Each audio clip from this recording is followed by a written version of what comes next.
This is the 31st year in a row that the international community has overwhelmingly demanded an end to the U.S. embargo against Cuba. The resolution is not legally binding or enforceable, but it does reflect world opinion. Cuban Foreign Minister Bruno Rodriguez says the more than 60-year blockade violates the rights of all Cuban men and women, depriving families of basic goods, including food and medicine. From March 1st, 2022 to February 28, 2023, the damage inflicted by the U.S. blockade translated into more than $4.8 billion. That is $405 million per month and $1 million every 2 hours, affecting the lives of the Cuban people. During debates prior to voting on the Cuban draft resolution, representatives of nations and regional blocs like the G77 and the Caribbean Community urged the U.S. to lift the embargo.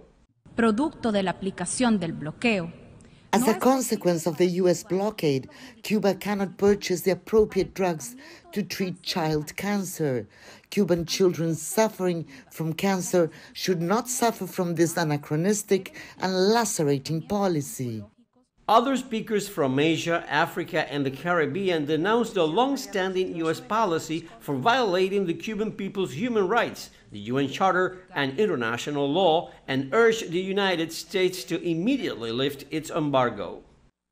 Bruno Rodriguez said the U.S. restrictions are an act of economic warfare that violates human rights and affect all areas of Cuban society, including education, healthcare, energy, and finances. The vote on the resolution was 187 to end the sanctions, and 2, the United States and Israel voting to continue, with 1 abstention, Ukraine. Many experts say the U.S. embargo has not achieved its goal, toppling the Cuban socialist government. Instead, it has only brought hardships to the Cuban people.